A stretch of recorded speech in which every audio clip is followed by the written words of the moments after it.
Hey guys, Peter here to do an album review. Today I'm here to tell you all about the latest album from Unprocessed, Artificial Void, out August 9th on Long Branch Records.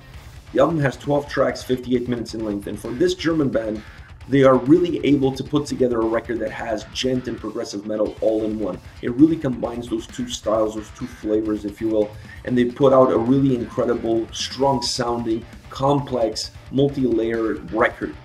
That's it, multi-layer. This album is really that. It really is a musical onion, if you will. Not that will make you cry, but it has multiple layers to it. Not only from a musical perspective, but also from a lyrical perspective. One of the first layers is the overall feel that the record has.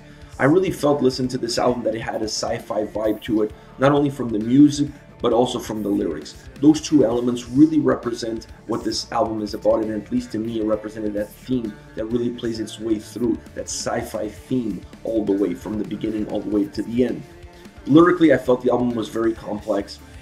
There's a deep message that is being told, and it starts in the first song and it finishes in the last. So there is a sense of continuity there, and I really like how they put that together, how they were able to intertwine the songs lyrically. So that to me was one of the highlights of the record.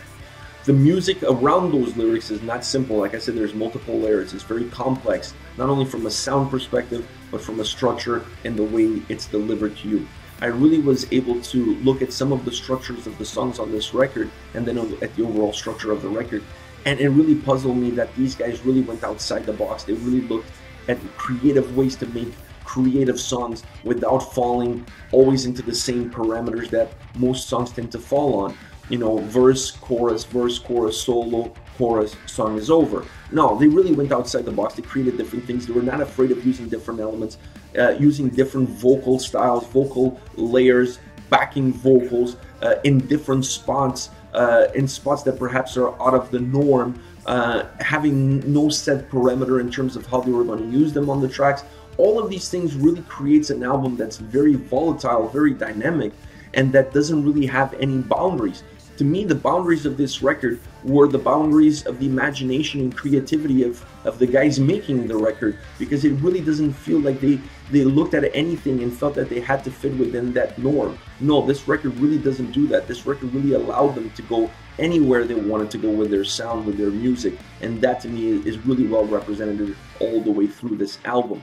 They included some atmospheric elements as well, not too many. I don't think you really needed many, because the way the music sounds, the way it comes across, it already feels a little bit atmospheric in nature. So you really don't need a lot of atmospheric elements in order to enhance the delivery of the songs, the story of the songs, or the overall feel of the record. They did a few here and there, and to me that was plenty, because you really don't need much. The songs themselves already have that nature to them. They already have that way of delivering it themselves to you and create an overall environment and mood towards the listener. As far as tracks are concerned, I picked 3 songs that I really connected with, that I really enjoyed. And I'm going to start off with Ruins, a song that starts off with the sound of water, almost like somebody grabbing a bucket of water, if you will, something along those lines. It just has that sound at the start. Then the vocals come in, and the vocals have a real dark delivery to it, and I really like that. And then the combination of guitar and bass really gives a sci-fi feel to the song that stays there throughout the song. The combination of the guitar and bass on this song is really well done, is really well put together. The two almost become one single instrument, and I really like that. At the midway point, the guitars pick up a little bit more in intensity, not necessarily in aggression, and it feels like the song wakes up from this deep and dark slumber. The vocals always pick up that intensity that the music picked up behind it, and they deliver a little bit more of intensity to the song. They give a little bit more intensity to the lyrics of the song, and I really like that. The song comes full circle at the end because it finishes off with the same melody that it started on. So I really like that. It's almost the circle of life. You know, you're born, you grow up, you die, and from your death, life is born again. So I really like that. This full circle of life really came together in this song, and the way it was constructed and the way it was structured.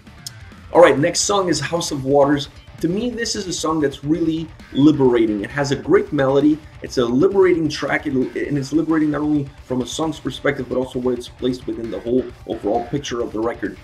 Overall, this song is really about vocals. It's about the vocal style, about the different approach to the vocals that they use throughout this song, how they used them, in what areas they were used. To me, all of that is one of the main dynamics, one of the main components of this song.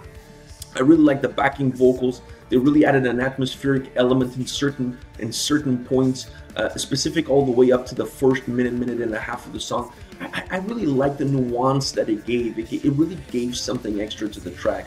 The harsh vocals to me on this song were very unexpected, because the way the melody of the song was going, the way everything was happening in this song, when the harsh vocals come in, it really feels a little bit unexpected. Having said that, they really matched the song to perfection, because it came at a time where you needed some extra aggression, you needed an extra punch, and the harsh vocals really did that. Following the harsh vocals, the female backing vocals adds another layer to it. The female voice that comes in is absolutely magnificent, and that turns the song on its head. It gives the song another twist and another layer to this track, another change to the way this track is structured. Absolutely incredible. The dynamic that you have between clean, harsh female vocals, backing vocals, everything in this song is really surrounding the vocals. The vocals are the main driving force and really transmit the lyrics of the story well. I really feel for a song, specific song like this, with this lyrical content, you need those changes in the vocals in order to really enhance the story and the lyrics that are coming towards you, the listener. So I really felt that while really dynamic, really fluid in how it was used, it fit the song to perfection. Last but not least, Avatar. Great guitar and bass combo. Another song that really combines those two extremely well. I really like how they come together to really feel like just one single instrument, and adding great melody, great grooviness to the track, and also a little bit of that sci-fi feel. So that to me was one of the things that attracted me immediately to Avatar.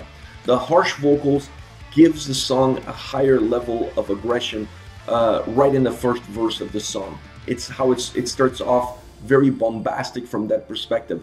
Then the chorus comes in with some clean vocals and some backing vocals that really adds balance to the song as well. The incredible melody that you get from the guitars and bass together really is one of the key driving forces behind this whole song.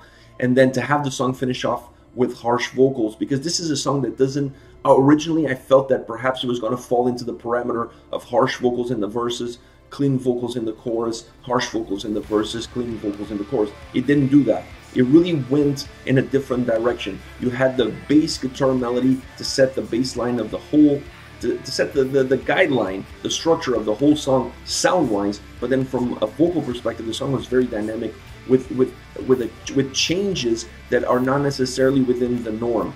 I like how it came full circle, similar to Ruins, because then they finished off the song with harsh vocals as they had started. So from that perspective, I enjoyed it because it came full circle, while in the middle of that circle, things went all over the place without having a real defined normal structure, if you will. Alright guys, this is it. This is Unprocessed, Artificial Void, out August 9th on Long Branch Records. Let me know your thoughts on the band, on the record. I always read them in the comment section, so use the comment section below to leave your comments. I'll be reading those and getting back to you. Take care, guys.